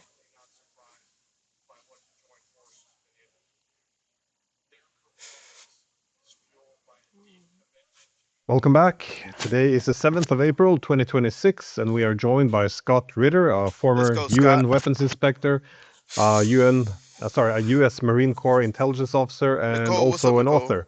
So thank you very much for taking the time. Thanks for having me. Long night. So it's a Shatina, bit what's up? uncertain at this point after all these tweets coming J May, from this is Trump definitely a skit, right? arguing that J May, well, a get your ugly ass civilization up will out of here, boy. die tonight. Has he lost his mind, or do you think this is just a form of negotiation tactic? Trump rocks. Is that really what y'all? Trump rocks. Let's just say it. Come on, Trump rocks, and you know it. Stop hiding. He rocks. What? How do he rock? What are you talking about? Tactics. How do you make sense of the recent outburst on Truth Social? When you have a president threatening the genocide of 90 million people, that can't be construed as rational thought under any. You got a man who was best friends with Jeffrey Epstein in the 80s, in the 90s. Everybody knew he was what he was doing in the 80s, and he still chose to hang out with him in the 90s, right? And then when he got caught up, he tried to run away and called the sheriff and remove himself from any type of ties with Jeffrey Epstein. You got a man that was hanging out with a pedophile in the 90s, and this is you talking about he rocks. We got a guy who raped E. Jean Carroll, and it was proved that it happened with evidence in court. And this guy rocks. Boy, y'all are strange. Y'all some strange humanoids, bro. Y'all are some strange humanoids, right? Not my kind. Not my kind at all. Y'all are not my kind. Any circumstance. Um, this is a president who's clearly lost his mind, lost his ability for rational thought, lost his ability to govern. This is a man who's not qualified to hold the office of the president of the United States of America. And if the United Facts. States hopes to retain any semblance of legitimacy constitutionally and in terms of international law, this is a president whose reign of terror must come to an end. This is an illegal war of aggression that's being waged against Iran. Nobody can articulate in cogent fashion anything other than that. Um, Justice Jackson warned us at Nuremberg. He was the prosecutor who put the Nazis on trial, that war of aggression was the ultimate war crime because from a war crime, a war of aggression, all other war crimes emanated. And now we have the president threatening genocide. Come on. This is collective punishment, which is literally a war crime. There's no justification for this whatsoever. Right. And there's the use of terminology by him and his vice president, who has said that there are tools in the toolbox that we have yet to use, tools that would be used to facilitate this civilization ending strike. The implication is clearly that we have nuclear weapons on the line that can be used. This is a president talking about using nuclear weapons preemptively against a non-nuclear threat, against no threat whatsoever. It's again, the mere thought of using nuclear weapons brings up war crimes. So we have to speak Facts. of the distinction. Military planners required to distinguish between civilian and military targets. We know that nuclear weapons do not distinguish.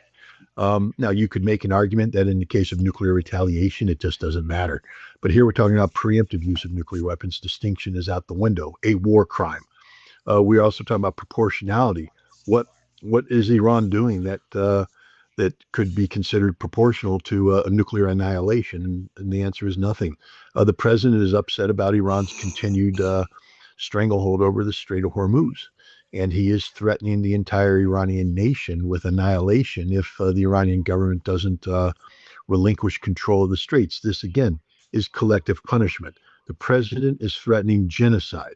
The man is insane, literally insane. Talk He's about it. insane if this is part of a negotiating standard, because no rational person would negotiate using, such language, such positions. And he's insane simply for threatening genocide. And the American people are collectively insane if we allow this to happen. I mean, this is outrageous that people are just going back and forth to work, not doing anything, as if nothing's happening. Where's Congress? We have one member of Congress calling for implementation of the 25th Amendment. Where is the president's cabinet? Where is the chairman of the Joint Chiefs of Staff? I mean, at this point in time, it would be appropriate for somebody to say, Mr. President, you must cease.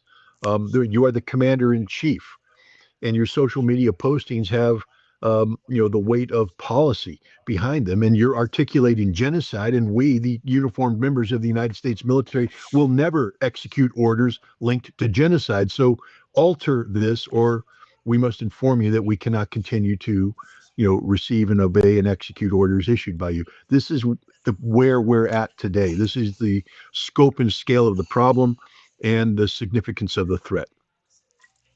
Getting hard and getting turned on are not the same thing. That is why Blue Chew Gold was created. Science shows that arousal begins in the brain. Well, it appears that some of Trump's desperation, though, at least it intensified after this search and rescue mission went wrong, or at least what appears to be a search and rescue mission. I was wondering, how do you make sense of this? Because the U.S. Seems to have taken a lot of losses. Do you have any details what happened during this search and rescue? I don't have any. I can only go off of informed speculation based upon the limited data that's been made available. Let's just start by noting that the force structure, two MC-130s loaded with Little Bird assault helicopters, is a standard combat search and rescue force structure trained for by the Air Force Special Operations community together with Army Special Operations Forces. This is not classified. In May of 2023, the U.S. Air Force conducted an operation, I think they called it Agile Chariot, in Wyoming, where they used this exact force structure. They had a downed pilot injured as part of the scenario. Two MC-130s landed on an improvised runway, offloaded MH-6 and AH-6 helicopters, which went out and carried out a combat search and rescue mission, found the pilot, recovered the pilot, came back, and everybody flew off. So for the people out there saying there's no way two MC-130s could ever be involved in something like this, you're wrong, simply wrong. So that's half the problem is we have people talking about things they just don't know and understand. But here's the twist: the force configuration, who was on board. We had Tier 1 Special Operations units. We had SEAL Team 6. We had Delta Force. They don't do combat search and rescue. That's just, I mean, they can do it. They're, of course, highly trained and they could do it, but they don't do it. And the other thing is, this package is not a Air Force Special Operations package, CSAR package. This is a Joint Special Operations Task Force. And Joint Special Operations Task Force are formed to carry out specific mission assignments given to them not by the regional commander, but by the National Command Authority. And combat search and rescue is not a mission sent down by the National Command Authority.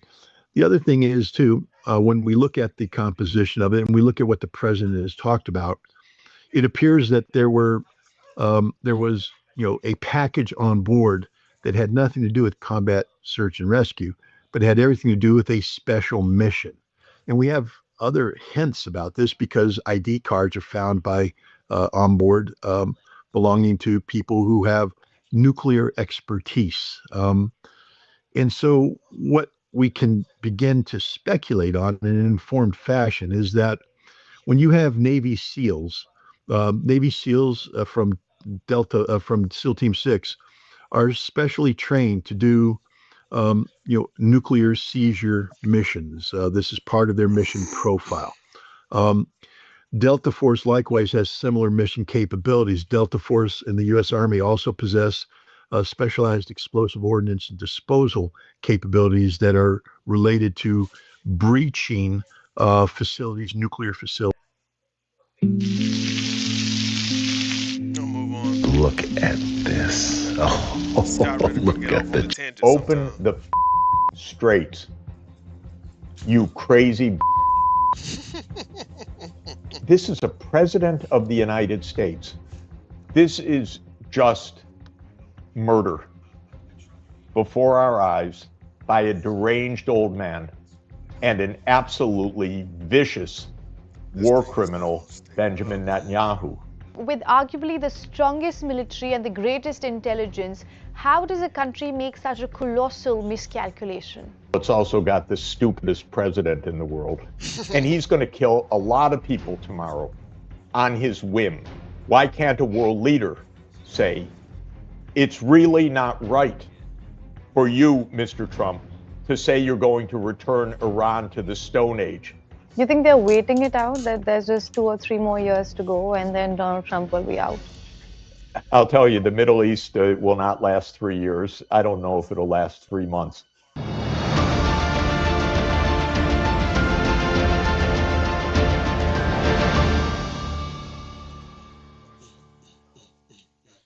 You don't usually hear language like this from a man who has spent decades advising governments, shaping global policy, and sitting at the heart of power. Jeffrey Sachs is not a fringe voice. He is one of the world's most influential economists, an advisor to the United Nations, a professor at Columbia University, and a man who has worked inside the machinery of global decision making. Which is precisely why his words now land differently. At a moment when the war in Iran appears to have reached a dangerous stalemate, Professor Sachs is not offering the usual calibrated diplomatic language. He's openly frustrated. He's blunt and he's naming names. Because when a system reaches a dead end, it's often the people who know it best who can tell you why. Hello, Professor Sachs. It's good to have you on the show again. Bro, it ain't even no sense in going back and forth with these um these Trump tars, bro. I'm telling y'all, November midterms come around, they gonna be mad as hell, and I can't wait to laugh at their ass. They gonna be mad as hell when the Republicans lose horribly, horribly. They finna get their ass kicked in the midterms. They finna get their ass kicked in the midterms. Just watch and see. You heard it here first. Thank you so much. Good to be with you. Professor, who do you think is winning the war right now? Well, everybody is losing because this is a disaster for the whole world. Facts. But the United States and Israel failed to achieve their objectives of overthrowing the government of Iran or making Iran surrender. So, in this sense, Iran is holding its own, and it's showing that it has the capacity to retaliate, to have deterrence. But it's a tragedy for everybody. I don't think it's a game of win and lose. It's just a disaster that is completely unnecessary. Professor, but I'm wondering, with arguably the strongest military and the greatest intelligence, how does a country make such a colossal miscalculation?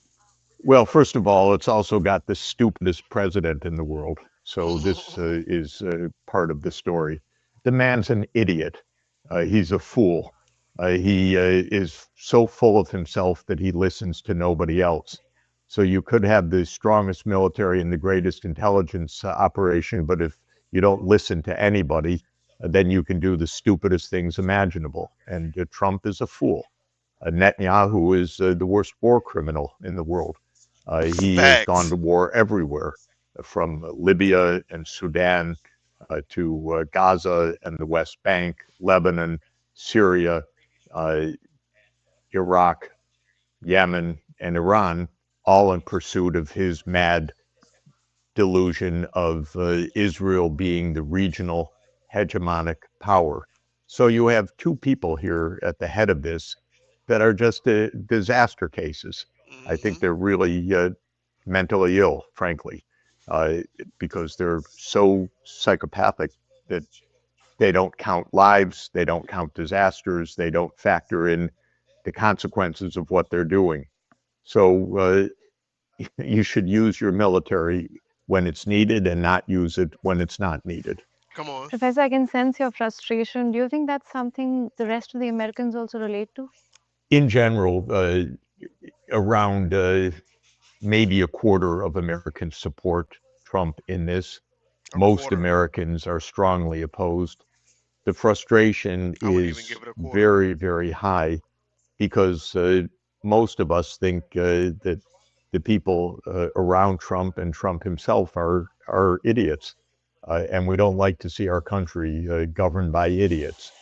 And I'm using language advisedly because, frankly, Trump is saying he's going to mass murder Iranians in the next day. He's going to destroy a cultural heritage that dates back thousands of years. He's going to do it on a whim and on complete ignorance. Uh, Netanyahu's going to do it on a lifetime built of hatred.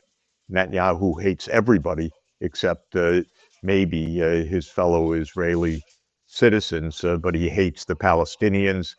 He hates anyone that supports the Palestinians. He hates the Iranians. So he's a man of hate. So between the two of Facts, them, facts, facts. yeah, people are disgusted. The American people they're abandoning Israel as fast as they can. There is a plurality that supports Palestine now. This is the first time in history because traditionally the American people supported Israel, but that's gone. People are horrified by what's happening. Get your money out of the market now, before artificial intelligence destroys it. That's the message I'm issuing. I want to speak about the Israeli Prime Minister as well as the American press.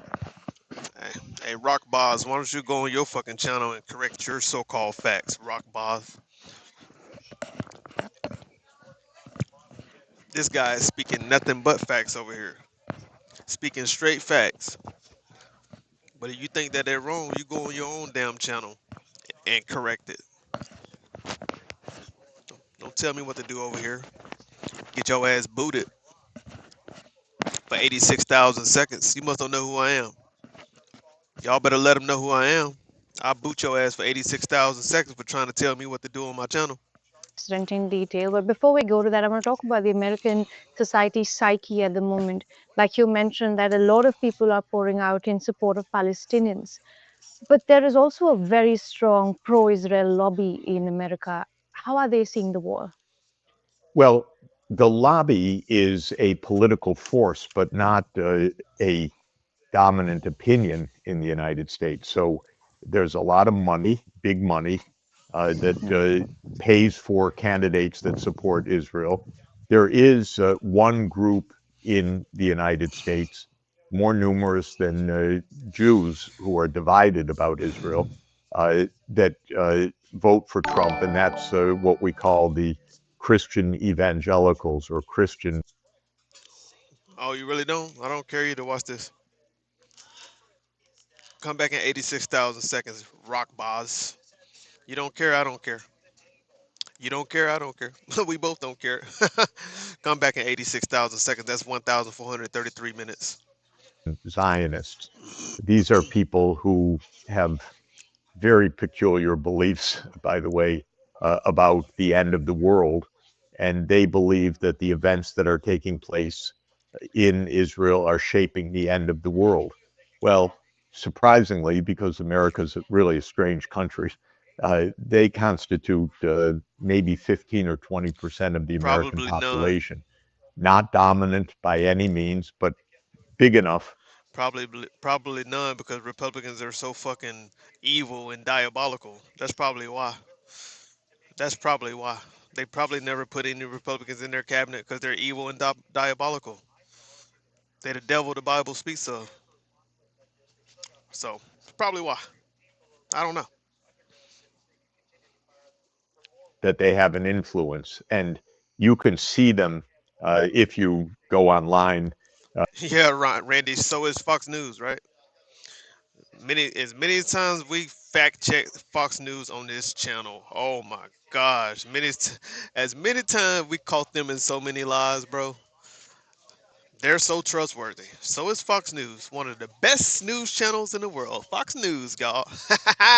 Mixed factuality. They need to call them mixed facts news. Mixed facts news. To see the prayers taking place in the White House and the people saying that God has sent Trump. And it's very weird. You wouldn't even believe it, but it's actually happening in the White House. And this is part of the story.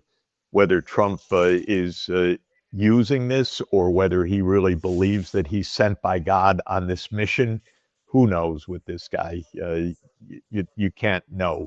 But it's No, he ain't sent by God. The devil rules the world. The devil rules the world, and that's who he's sent by. Donald Trump is sent by the devil.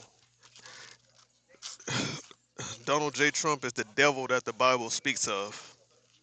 He is Satan in the flesh. He is Satan in the flesh. I said what I said. He's a wolf in sheep's clothing, right? Any man that go to a prayer breakfast and just talk shit the entire time is not a man of God. Just go to a peaceful prayer breakfast and all you did was talk shit about the Democrats, talk shit about the previous administration, just talk shit about everybody at a prayer breakfast, bro. You're supposed to be there to pray and praise God, but all you did was glorify yourself. That's your king. That's the guy that you will. Y'all literally following the devil. That's crazy. Y'all literally following the devil, bro. Real talk. So strange. We've never had anything like this in the American government before. Do you No, think there's a possibility he gonna be judged by God and by man. You're not a man of God. Okay, that's your opinion. Okay, that's your opinion. Quite frankly, I don't give a damn, to be honest with you. I never claimed to be. Never claimed to be. I don't give a damn. he genuinely believes that God sent him? Of course, he says so, and he's definitely a mentally ill person. Psychiatrists that are specialists in forensic psychiatry call him a psychopath. They call him a narcissist. Mm, They call him paranoid. mm, They call him a megalomaniac. They have lots of clinical terms.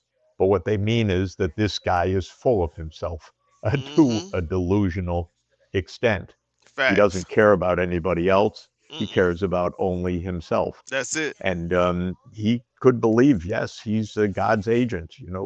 Netanyahu behaves in a similar way. We're in the hands of really two very Evil. mentally unstable Me- people.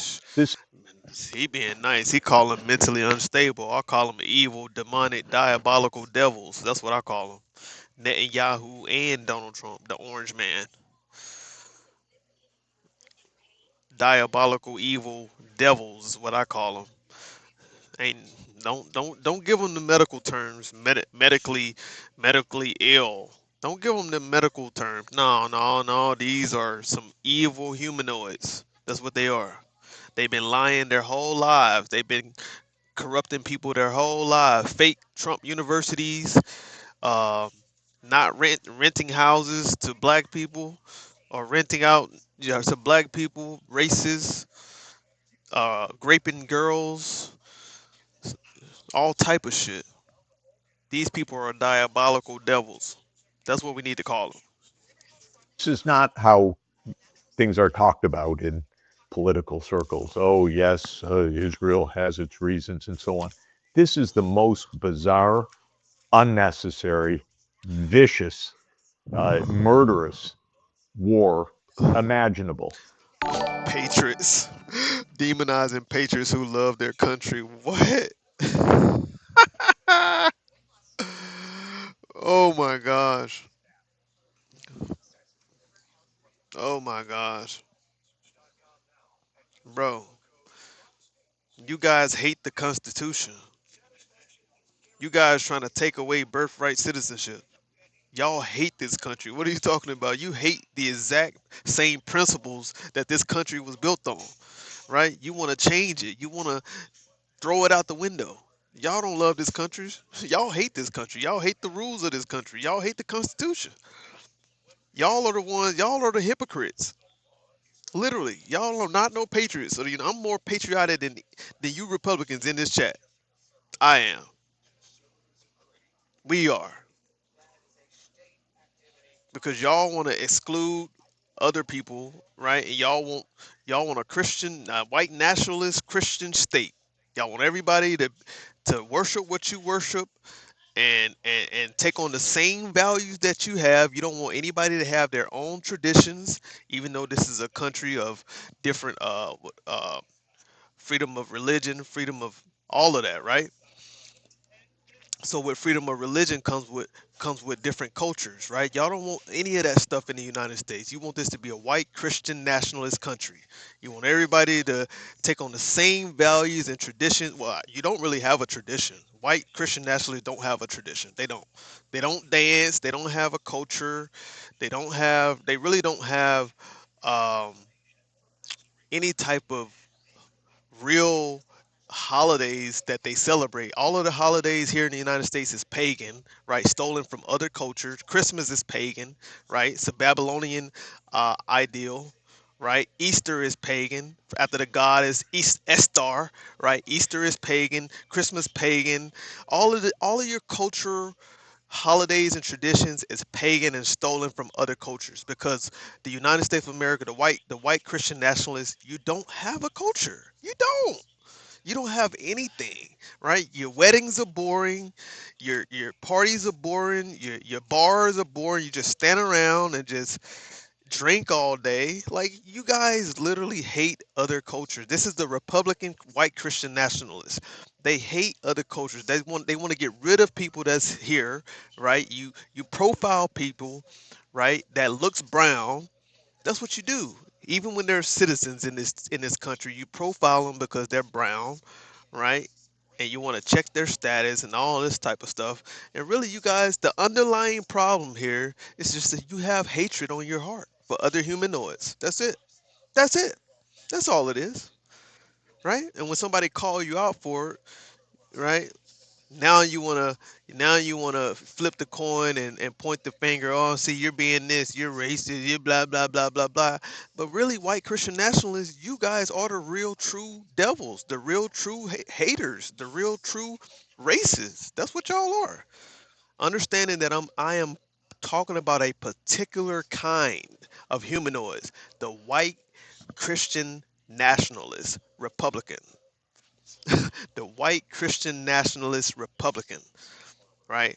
Those are the people that are the devils, haters, racists, and they're not real Americans because they don't stand on the Constitution.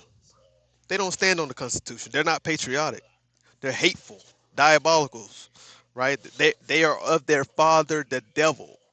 Understand that. They are of their father, the devil. This guy right here, Jeffrey Sachs, this is a righteous man, right? This is a righteous man. He's not a white Christian nationalist, right? He's a human being. That's what he is. It's a distinction. This is a human being. I'm talking about those hateful Pete Hegseth type white Christian nationalists. Them Donald Trump Christian nationalists. Those guys, right? What's his name? Ben Sharpio. Those type of guys. These are the white Christian nationalists that should be literally obliterated from the earth. They should be wiped from the earth and never be allowed to come back because they literally ruined the earth just like their ancestors did, right? They go everywhere and cause conflict. Everywhere they go, they cause conflict, right? They cause problems, right? That's what they do.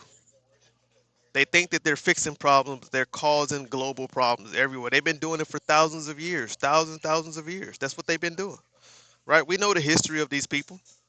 We know everywhere they go, they gotta unalive people and steal their culture, steal their way of life, and set up shop. Right? That's what they do, and that's just the truth. That's just the truth. That's just the truth.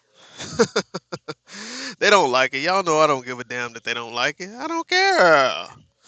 I don't care. I'm just like the Iranian people. I'm not afraid to die. I'm just like them. I'm not afraid to go out on what I believe in. None of that shit. This shit, this I'ma always speak the truth, whether they like it or not. Right? Because even the ones that don't like it, they still be here watching me. They still be here listening, running up my watch hours, right? Getting me paid on YouTube. I appreciate you guys who hate me but still watch me. I appreciate you guys who hate me. Oh, the history is the Democrats or the KKK. Oh my gosh, I heard that one and I literally broke that down the other day. So come back with a new argument. We already know what happened with the Democratic and Republican Party. We know what happened. We know what happened. Right. The next time they're gonna say, "Oh, Martin Luther King was a Republican." We know what happened with that whole switch. We're not even gonna go there. They love using that talking point, bro. They love using that talking point.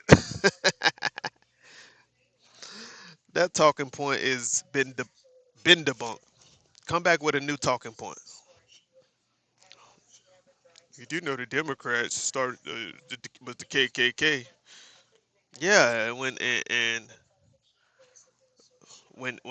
Duke when what's his name Duke Dennis, was that the guy, the KKK, the leader of the KKK? What was his name?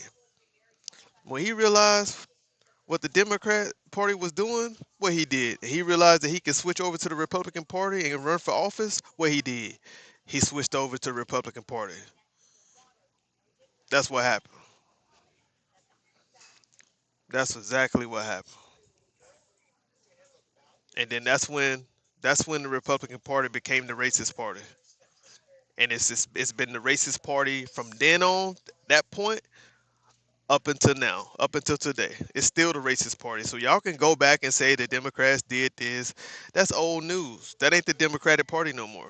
The real racist party now, the KKK party now, is the Republican Party. The Confederate Party is the Republican Party. The white Christian nationalist party is the Republican Party, right? The hateful, diabolical, demonic party today is the Republican Party. That's what it is. If you don't walk, talk, and act like them and have the same values as them, they don't want you. They don't want you around. They just don't. Even the black conservatives who try to take on, who try to live up to their little quote unquote values, right? They don't get too far. Look at Ben Carson. Ben Carson probably smarter than a lot of those people in the Republican Party. Probably smarter than a lot of people that when he was running for office at that point. But what happened? They'll never vote for him. Why? Because he's a black man. They'll never endorse a black man in the Republican Party. Never. Never. Not to be the president. Hell no. Not for the Republican Party. Hell no. That ain't happening. I'm telling y'all, the Republican Party would never endorse a black man, no matter how much ass he kiss. They'll never do it. Ever. Ever, ever, ever. I'm telling y'all, they'll never do it.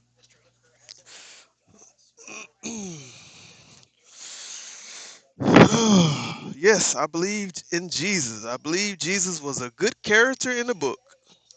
I believe he was a good character in a book. Yes, I do. I believe in Jesus. I do believe in Jesus. Yes, Lord.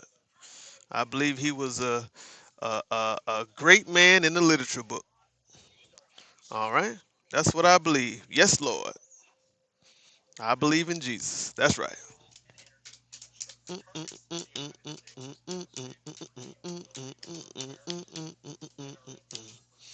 8 o'clock, guys. 8 o'clock, 8 o'clock, 8 o'clock, 8 o'clock, 8 o'clock, 8 o'clock, 8 o'clock, 8 o'clock, 8 o'clock, 8 o'clock, 8 o'clock. Freedom of religion, guys. Freedom of religion. You have the right to believe what you want to believe. But what the Republicans do when you say things like that, because they want to act like. See, I'm telling y'all, right? Republicans, they act so righteous, bro. And when you say you don't believe in what they believe in, you don't believe the way they believe, they hate you for it. I'm telling y'all, they hate you for it. They have no fruits of the spirit. Have you ever seen a Republican with the exercise the fruits of the spirits? No, hell no. Them people are hateful, chat. Hateful, diabolical people. And when you call them out, they think that you're attacking them because you're calling them out. You're not attacking them. You're just calling it like it is. You just call it like you see it. They just diabolical people. That's all. Hateful people. Hateful people. That's what they are. They are the new KKK party. Mm-mm, mm-mm, mm-mm. Anyways, chat. It's 8 o'clock. I gotta get going. I got things to do, money to make, and thank you guys for tuning in. Shout out to the haters, man. They're gonna continue to hate, right? They claim to be Christian, but they live with hate on their heart. That's crazy. They live with hate on your heart. Mm, mm, mm, mm, mm. Mm, mm, mm, mm, mm. That's why I don't respect fake Christians. Fake Christians. Anyways, chat, hit that like button, man. Subscribe to the channel. come back and holler at your boy. Even the haters subscribe to the channel. You know you want to come back and troll. You can come back and troll. I'll chop your head off next time the same way I chopped it off this time. But y'all have a good day, man. Take care of yourself, man. God bless you all. And yeah, y'all take it easy, man. Have a great rest of your week. I'm out.